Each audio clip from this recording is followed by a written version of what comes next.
गुलबर्गा में पुलिस का बड़ा एक्शन, नशीली चीज़ों की भरी मिकदार जब्त, 3 अफराद गिरफ्तार।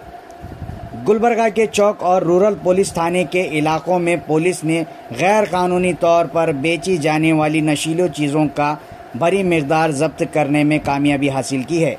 इस मामले में चौक पुलिस ने 2 अफराद सैयद मुस्तफ़ा और अनवर को गिरफ्तार किया है, जबकि रूरल पुलिस ने सुप्रीत नाम के एक शख्स को हिरासत में लिया है।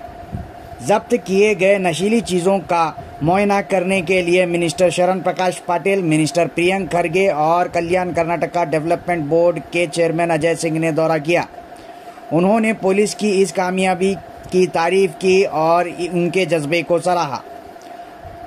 पुलिस के मुताबिक ये नशीली चीज़ें शहर के करीबी इलाकों से गैरकानूनी तौर पर फरोख्त की जा रही है। इस एक्शन से नारकोटिक माफिया के खिलाफ एक मजबूत पैगाम दिया गया है। तहकीक जारी है और मजीद गिरफ्तारियों का इम्कान है। आइए देखते हैं खुसूसी रिपोर्ट। PNN ಅಭಿವೃದ್ಧಿಯನ್ನು ನಾವು ಹೆಚ್ಚಿಸಬೇಕು, ನಮ್ಮ ಜನರಿಗೆ ಉದ್ಯೋಗ ಅವಕಾಶಗಳು ಮಾಡಿಕೊಡ್ಬೇಕು ಅಂದ್ಬಿಟ್ಟು ನಾಳೆ ಒಂದು ಬೃಹತ್ ಉದ್ಯೋಗ ಮೇಳ ಕೂಡ ನಡೆಸ್ತಾ ಇದ್ದೀವಿ KCT ಕಾಲೇಜ್ನಲ್ಲಿ. ಅದ್ರ ಕೂಡ ಮಾಹಿತಿ ಇದೆ. ಇಲ್ಲಿಯ ತನಕ ಸುಮಾರು 22,000 ಯುವಕರು ಮತ್ತು ಯುವತಿಯರು ಈಗಾಗಲೇ ರಿಜಿಸ್ಟರ್ ಆಗಿದ್ದಾರೆ. ಮತ್ತು 280 ಜನ ಏನು ಎಂಪ್ಲಾಯರ್ಸ್ ಅಂದರೆ ಫ್ಯಾಕ್ಟ್ರಿಗಳಿರ್ಬೋದು, ಬೇರೆ ಬೇರೆ ರಿಟೇಲರ್ಸ್ ಇರ್ಬೋದು, IT ಕಂಪನಿಗಳಿರ್ಬೋದು, ಕನ್ಸಲ್ಟೆಂಟ್ಸ್ ಇರ್ಬೋದು, ಇವರೆಲ್ಲರೂ ಕೂಡ ಆಗಲೇ ರಿಜಿಸ್ಟರ್ ಆಗಿದ್ದಾರೆ. ಸೊ ಇದು ಒಂದು ಬಹಳ ದೊಡ್ಡ ಪ್ರಮಾಣದಲ್ಲಿ ಒಂದು ಪ್ರಯೋಗ ನಮ್ಮ ಭಾಗದಲ್ಲಿ ಅಂತ ಹೇಳ್ಬೋದು ನಮ್ಮ ಸರ್ಕಾರ ವತಿಯಿಂದ. ಮತ್ತು ನಾಳೆ ಬಹಳಷ್ಟು ಜನರಿಗೆ ಏನು ಉದ್ಯೋಗ ಅವಕಾಶವನ್ನು ಕಲ್ಪಿಸಿಕೊಡುವಂಥ ನಿಟ್ಟಿನಲ್ಲಿ ನಾವು ಮಾಡಿದ್ದೇವೆ.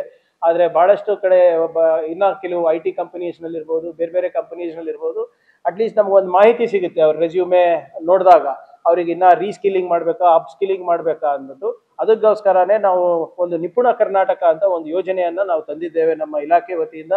ಮೊನ್ನೆ ನವೆಂಬರ್ನಲ್ಲಿ ಇಲ್ಲಿ ಬೆಂಗಳೂರಿನಲ್ಲಿ ಲಾಂಚ್ ಆಗಿದೆ. ಇಲ್ಲಿ ನಾಳೆ ಒಂದು ಸ್ಟಾಲ್ ಹಾಕ್ತಾ ಇದ್ದೇವೆ. ಎಲ್ಲ ಈ ಎಸ್ಪೆಷಲಿ ಇಂಜಿನಿಯರ್ ಮಾಡಿದವರು, BSc, MSc ಮತ್ತು BCom ಮಾಡಿದವರಿಗೆ ಇಲ್ಲಿ ಈ ನಿಪುಣ ಕರ್ನಾಟಕದಲ್ಲಿ ಅಪ್ಸ್ಕಿಲ್ಲಿಂಗು ರೀಸ್ಕಿಲ್ಲಿಂಗ್ ಅವಕಾಶ ಇರುತ್ತೆ. ಬಹುಶಃ ಇದು ನಮ್ಮ ದೇಶದ ಅತ್ಯಂತ ದೊಡ್ಡ ರೀಸ್ಕಿಲ್ಲಿಂಗ್ ಆ್ಯಂಡ್ ಅಪ್ಸ್ಕಿಲ್ಲಿಂಗ್ ಪ್ರೋಗ್ರಾಮ್ ನಿಪುಣ ಕರ್ನಾಟಕ ಅಂತ. ಯಾಕಂದರೆ ಈ ಯೋಜನೆಯಲ್ಲಿ ಸರ್ಕಾರ 50% ಅವರಿಗೆ ದುಡ್ಡು ಕೊಡುತ್ತೆ based on skill sets that the industry wants. So ITI ಇರ್ಬೋದು ಮತ್ತು ಸ್ಕಿಲ್ ಡೆವಲಪ್ಮೆಂಟ್ ಇರ್ಬೋದು. ಫೋಕಸ್ ಏನಿರುತ್ತೆ ಅಂದರೆ ಫ್ಯಾಕ್ಟ್ರಿಗಳ ಮೇಲೆ ಇರ್ತದೆ, ರಿಟೇಲರ್ಸ್ ಮೇಲೆ ಇರ್ತದೆ. ಆದರೆ ನಮ್ಮ ಫೋಕಸ್ ಏನಿರುತ್ತೆ, ನಮ್ಮ ಇಂಜಿನಿಯರ್ಸು, BSc, MSc ಯಾರು ಮಾಡಿರ್ತಾರೆ, ಸೈನ್ಸ್ ಸ್ಟೂಡೆಂಟ್ಸು, ಕಾಮರ್ಸ್ ಸ್ಟೂಡೆಂಟ್ಸ್ ಮೇಲೆ ಹೆಚ್ಚು ಫೋಕಸ್ಸು ನಮ್ಮ ನಿಪುಣ ಕರ್ನಾಟಕದ ಯೋಜನೆ ಅಡಿನಲ್ಲಿ ಇರ್ತದೆ. ಸೊ ಒಟ್ಟಾರೆ ನಾವು ನಾಳೆ ಒಂದು ಬೃಹತ್ ಮೇಳ ಮಾಡಿದ ತಕ್ಷಣ ನಮ್ಮ ಕೆಲಸ ಮುಗಿಯೋದಿಲ್ಲ.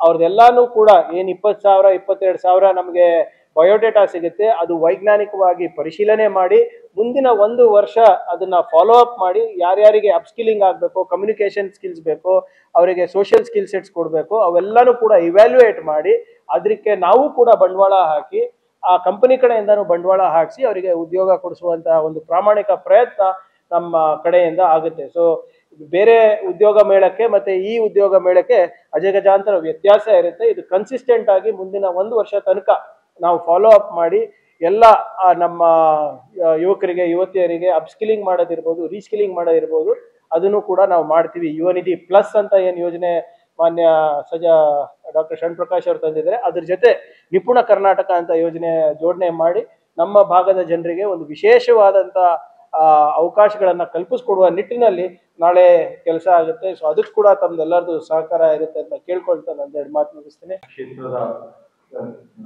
ಅಲ್ಲಪ್ರಭು ಪಾಟೀಲ್, ಶಾಸಕರಾದ ಅಲ್ಲಪ್ರಭು ಪಾಟೀಲ್ ಅವರೇ, ಹಾಗೂ ಇಲ್ಲಿ ಉಪಸ್ಥಿತಿರುವಂತಹ ಎಲ್ಲರೂ, ಜಗದೀಪ್ ಗುತ್ತೇದಾರ್ ಅವರೇ, DC ಮೇಡಮ್ ಅವರೇ, ಇರತಕ್ಕಂಥ ನಮ್ಮ ಕಲ್ಯಾಣ ಕರ್ನಾಟಕ ಅಭಿವೃದ್ಧಿ ಮಂಡಳಿಯ ಕಾರ್ಯದರ್ಶಿಗಳೇ, SP ಅವರೇ, ಮಜರ್ ಆಲಂ ಖಾನ್ ಅವರೇ, ಕಮಿಷನರ್ ಅವರೇ ಮತ್ತು ನಮ್ಮ CS ಅವರೇ, ಇಲ್ಲಿ ಉಪಸ್ಥಿತಿರುವಂತಹ ಎಲ್ಲ ಮಾಧ್ಯಮದ ಮಿತ್ರರೇ, ಇವತ್ತು ಈ ಒಂದು ಪೊಲೀಸ್ ಆಯುಕ್ತರ ಒಂದು ಕಾರ್ಯಾಲಯ ಕಲಬುರಗಿ ನಗರ ಹಮ್ಮಿಕೊಂಡಿರುವಂತಹ ಈ ವಾಹನಗಳು ಇವತ್ತು ಕಲ್ಯಾಣ ಕರ್ನಾಟಕ ಅಭಿವೃದ್ಧಿ ಮಂಡಳಿ ವತಿಯಿಂದ ಸುಮಾರು 9 ಕಲಬುರಗಿ ನಗರದ ಒಂದು ಪೊಲೀಸ್ ಇದರಲ್ಲಿ ಇರ್ತಕ್ಕಂಥ 9 ವೆಹಿಕಲ್ಸ್ಗಳು ಬಿಡುಗಡೆ ಕೊಡಲಾಗಿದೆ.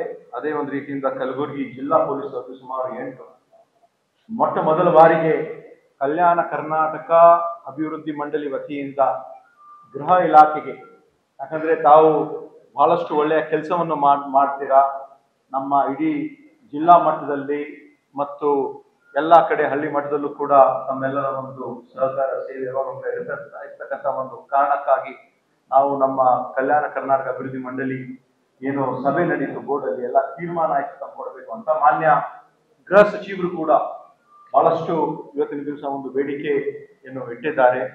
ಹಿಂದೆ ಇರ್ತಕ್ಕಂಥ ಒಂದು ಸಂದರ್ಭದಲ್ಲಿ ಸುಮಾರು ಒಂದು 50 ಕೋಟಿ ವೆಚ್ಚದಲ್ಲಿ ನಮ್ಮ ಕಲ್ಯಾಣ ಕರ್ನಾಟಕ ಅಭಿವೃದ್ಧಿ ಮಂಡಳಿ ವತಿಯಿಂದ ಹಿಂದಿನ ವರ್ಷ ನಾವು ಇಡೀ ಒಂದು ಕಲ್ಯಾಣ ಕರ್ನಾಟಕದಲ್ಲಿ ಇರ್ತಕ್ಕಂಥ 7 ಜಿಲ್ಲೆ 41 ಕ್ಷೇತ್ರಗಳಿಗೆ ಅನುಕೂಲ ಆಗಬೇಕಂತ ಹಣವನ್ನು ಒದಗಿಸಿದ್ದೀವಿ. ಮತ್ತು ವಿಶೇಷವಾಗಿ ನಮ್ಮ ಕಲಬುರಗಿ ಜಿಲ್ಲೆಯಲ್ಲೂ ಕೂಡ ನಾವು ಮಾಡಿದ್ದೀವಿ ಅಂತ ಇಂತಹ ಒಂದು ಸಂದರ್ಭದಲ್ಲಿ ಹೇಳ್ತೀವಿ. ಯಾಕೆ ರಿಸಲ್ಟ್ ಕಮ್ಮಿ ಆಗ್ತಾ ಅನ್ನೋದ್ರ ಬಗ್ಗೆ ಬಹಳ ವರ್ಷಗಳಿಂದ ಇದೆ. ಈಗೇನಲ್ಲ, ಅವೆಲ್ಲ ಇದೆ ಅನ್ನೋದು ಯಾವತ್ತೂ ಕೂಡ ನಾವು ಹಿಂದೆ ಇರೋದಕ್ಕೆ ಅದಕ್ಕೆ ಬೇರೆ ಬೇರೆ ಕಾರಣ ಇದೆ. ಅದಕ್ಕೆ ನಾವು ಏನು ಮಾಡ್ತಾ ಇದ್ದೀವಿ ಅಂತ ಅನ್ಕೊಳ್ಳಿ. ಮೊದಲನೇದಾಗಿ KKRDBಯಲ್ಲಿ ಅಕ್ಷರಾವಿಷ್ಕಾರಕ್ಕೆ ಇನ್ಫ್ರಾಸ್ಟ್ರಕ್ಚರ್ ಇದೆ. ಇನ್ಫ್ರಾಸ್ಟ್ರಕ್ಚರ್ಗೆ ಈಗಾಗಲೇ 25% ಹಣವನ್ನ ಇವತ್ತು ಶಿಕ್ಷಣಕ್ಕೆ ಕೊಡೋದ್ರ ಮುಖಾಂತರ ಇನ್ನೂ ಬರ್ತಕ್ಕಂಥ 3 ವರ್ಷದ ಕಾಲ ಅದೇ ರೀತಿಯಾಗಿ ನಾವು ಹಣ ಕೊಡಬೇಕು ಅಂತಕ್ಕಂಥ ಇದು ಇನ್ಫ್ರಾಸ್ಟ್ರಕ್ಚರ್. ಇನ್ನೊಂದು ನೀವು ಕೇಳಿದ್ರಿ, ಇದು ಇನ್ಫ್ರಾಸ್ಟ್ರಕ್ಚರ್ ಅಷ್ಟೇ ಕಾರಣ ಅಲ್ಲ, ಇದು ನಮ್ಮ ಹಾಗಾಗಿ ನಾವು cabinet We will do it in a board also. I'll tell you with all the detail we discuss. So we will have about 200 schools and 40,000. ಈ ಭಾಗದಲ್ಲಿ ಸುಮಾರು 5,500 ಕೋರ್ಸ್ ಅನ್ನ ರಿಕ್ರೂಟ್ ಮಾಡೋದಕ್ಕೆ ಮಂಜೂರಿ ಕೊಡಿಸಿದ್ದೀವಿ. ಈಗ ಫೈನಾನ್ಸ್ ಡಿಪಾರ್ಟ್ಮೆಂಟ್ ಇಂದ ಕ್ಲಿಯರ್ ಆಗಿದೆ, ಇವತ್ತು ಎಲ್ಲಾ ಡಿಪಾರ್ಟ್ಮೆಂಟ್ ಇಂದ ಕ್ಲಿಯರ್ ಆಗಿದೆ. ಅದು ರಿಕ್ರೂಟ್ ಮಾಡೋದು ಈಗ ಹೊರಗಿಂದಾಗಿ ನಿರ್ಬಂಧ ಇರೋದ್ರಿಂದ ಅದು ವೇಟಿಂಗ್ ಅಲ್ಲಿ ಇದ್ದಾರೆ ಅಷ್ಟೇ. ಇದಾದ ತಕ್ಷಣ 5,500 ಕೇವಲ ಕಲ್ಯಾಣ ಕರ್ನಾಟಕದಲ್ಲಿ ರಿಲೀಸ್ ಆಯ್ತಲ್ಲ, ಕೇವಲ ಕಲ್ಯಾಣ ಕರ್ನಾಟಕದಲ್ಲಿ 5,500 ಕೋರ್ಸ್ ರಿಕ್ರೂಟ್ ಮಾಡ್ತೇವೆ. ಇದು ಒಂದೇ primary. only primary 5,530 5,500 only primary.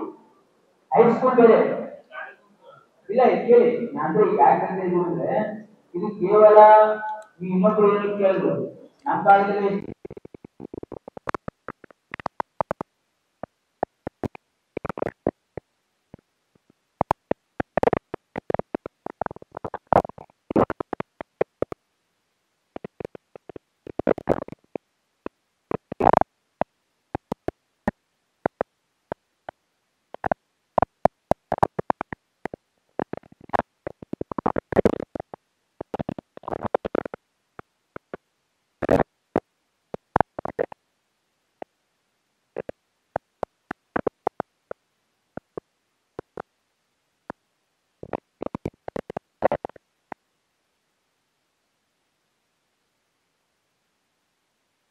ಕೂಡ ಇದಕ್ಕೆ ಮಾನಿಟರ್ ಮಾಡ್ತೇವೆ. ಮೊದಲನೇ